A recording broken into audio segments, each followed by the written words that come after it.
नमस्कार दोस्तों, सब्यसाची के मंच पर आप सभी का स्वागत है। प्रस्तुत है अनुप्रिया की कहानी सौंदर्या का चौथा भाग।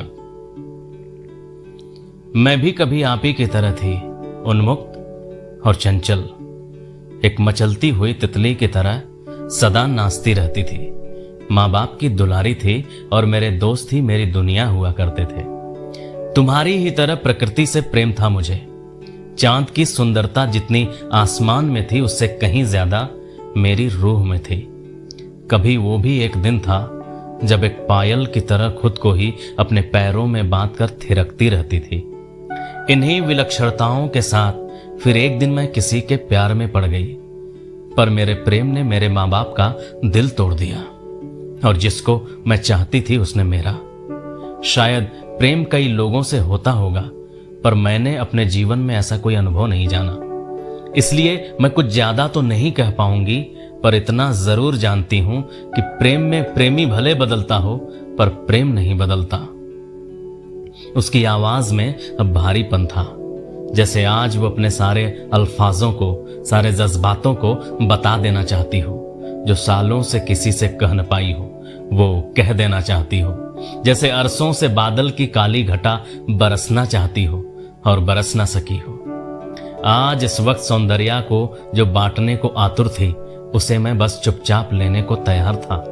मन में बिना कोई प्रश्न किए, बिल्कुल शांत मन से, शांत चित्त से उसने फिर हिम्मत दिखाते हुए एक गहरी सांस ली और बोला, जो जिससे प्यार करता है उसे उसका हो जाना चाहिए।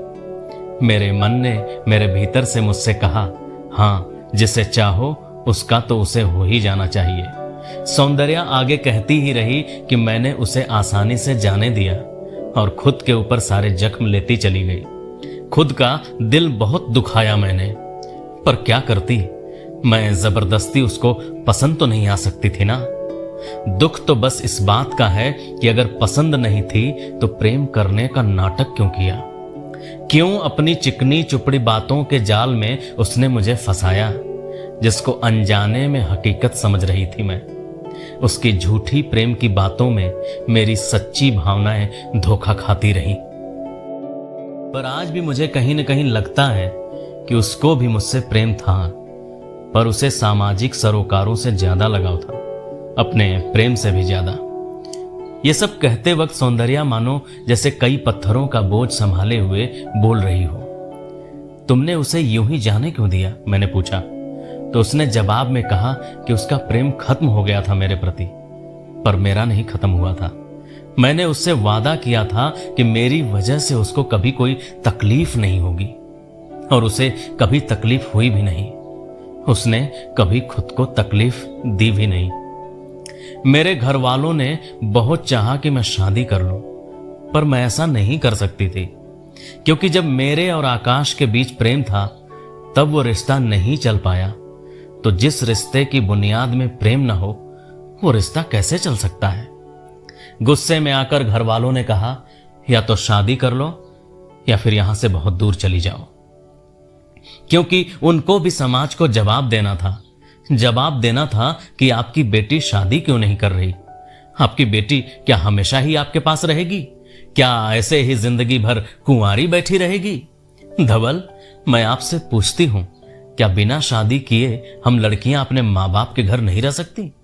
क्या बेटी होना और फिर उस पर से प्रेम करना दोनों गुनाह है? मैं चुप था, मगर वो तो जैसे सारे प्रश्नों के जवाब जान लेना चाहती हो। आगे वो कहती है कि इसके बाद मैं निकल पड़ी घर से, बिना सोचे, बिना समझे। और जानते हो धवल, मुझे किसी ने रोका भी नहीं। मैं बहुत ही नादान थी। एक लड़कपन था मेरे भीतर, समाज में चल रहे दाव पेचों को लेकर। जब मैं घर से निकली तब मेरे दोस्तों ने मेरी बहुत मदद की। मुझे संगीत का थोड़ा बहुत ज्ञान था, तो दोस्तों ने कहा कि मैं संगीत की कोचिंग कर लूं। बस यहीं से शुरुआत हुई जीविका चलाने की और जीवन जीने की। दोस्तों का हाथ थाम के आगे बढ़ती रही, पर मेरा अकेले रहना मुझे भी खल रहा था और इस समाज को भी। मुझे खल रहा था क्योंकि अपनों ने मेरी कोई सुध नहीं ली। और समाज को खल रहा था, क्योंकि वो बार बार मेरे अपनों की सुध लेने की सदा कोशिश में लगा रहता था। ये समाज के लोग एक अकेली लड़की को किराए पर घर नहीं देते। जाओ पहले अपने घर वालों को लेकर आओ, ऐसा बोलते हैं। शादी क्यों नहीं किया अभी तक? अकेली रह लेती हो? ऐसे न जाने कितने सवालों के जवाब मुझे देने पड़े, जो समय समय पर मेरे दर्द को बढ़ा देते थे और परिवार से मिले घावों को और भी ताजा कर देते थे। भावनात्मक स्तर पर बहुत ही चोट खाई थी मैंने, जिसका निष्कर्ष ये रहा कि मेरे हृदय का कोई न कोई कोना हमेशा रोता रहता था। इसलिए तभी मैंने एक बच्ची को जाकर गोद लिया और फिर तो मेरी पूरी दुनिया ही सच में बदल गई। पर धवल, औरत होकर ही मैंने जाना कि समाज में हम औरतों की कीमत क्या है, हम किस स्थिति में जीते हैं। दुनियाई रिश्तों का हम एक अभिन्न अंग हैं, पर हमारी खुद की कोई औकात नहीं है। इस प्रतिष्ठित समाज में जितनी जलालत मुझे मेरे निजी दर्द के कारण झेलनी पड़ी, उससे कहीं ज्यादा तकलीफ मुझे औरत होने पर देखनी पड़ी। मैं अब भी चुप था, बस उसको सुनता ही रहा, और वो भी थी कि कहते चली जा रही थी, बिना रुके, बिना थके, निर्बाध, एक नदी की अनवरत धारा की भांति। उसकी आंखों में आंसू थे, उसका दर्द अब एक आवाज बन के बाहर आ रहा था। वो आंसू शायद उसके दर्द की कराह थे, जो आज उसकी जुबां से बयां हो रहे थे। वो कह रही थी कि हां, मैं नाराज हूं अपने घर वालों से, अपनी मम्मी से, अपने पापा से। वो मुझे रोक सकते थे, पर उन्होंने मुझे रोका नहीं। वो मुझे खोज सकते थे, पर उन्होंने मुझे खोजा नहीं। वो मुझे वापस बुला सकते थे धवल, पर उन्होंने मुझे वापस बुलाया नहीं। क्या ये रीति रिवाज, ये परंपराएं एक बेटी से बढ़कर होती हैं? नाराज हूं मैं इस समाज से जो ये कहता है कि बेटियों को खुलकर जीने का हक नहीं। आज मेरी स्थिति जो है सो है, पर मुझसे भी बदतर जिंदगी कितनी लड़कियां जिए जा रही हैं, जिनका हर पल शोषण हो रहा है, बस सिर्फ इसलिए कि वो लड़की हैं। आज महिलाओं की जो स्थिति है, वो एक तमाचा है इस देश की संस्कृति और सभ्यता पर, उसको ढोने वाले लोगों पर, उनके मुंह पर। इस देश ने बड़े महान विचारों को तलाशा, बड़े बड़े दर्शनों को तराशा, मगर क्या फायदा जब वो समाज का नक्शा न बदल पाए? क्या फायदा जब वे सिर्फ आदमी की खोपड़ी का फितूर बनकर रह जाएं? क्या फायदा जब आदमी को आदमी से प्रेम करना न सिखा पाए? आज सौंदर्या फूट फूट कर रोई थी, पर अपने जख्मों को अपनी कमजोरी नहीं बनने दिया उसने। मैं अपने प्रेम के लिए मिटी थी, इस बात की सराहना किसी ने नहीं की। किसी ने आकाश को गलत नहीं ठहराया। प्यार किया था मैंने उसको, उस पर भरोसा किया था मैंने।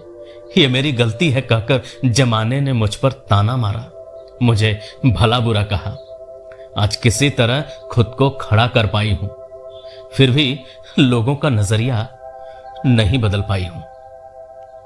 सौंदर्या ने फिर मुझे बड़े ही अपनेपन से देखा और मेरा उपहास करते हुए बोला कि प्रकृति के प्रेमी बने बैठे हो, कभी संसार के गोलमाल को भी देखने का प्रयास किया होता। दुनिया को सुंदर कह देने मात्र से वो सुंदर नहीं हो जाती।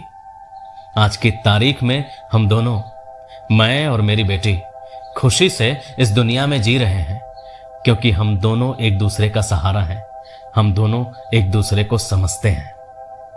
फिर मेरी ओर देखते हुए उसने कहा, आपने मेरे दिल में छुपे दर्द को इतनी शिद्दत से सुना, मैं आपका शुक्रिया अदा करना चाहती हूं। उसके इन शब्दों को सुनकर मैं असहज महसूस करने लगा था।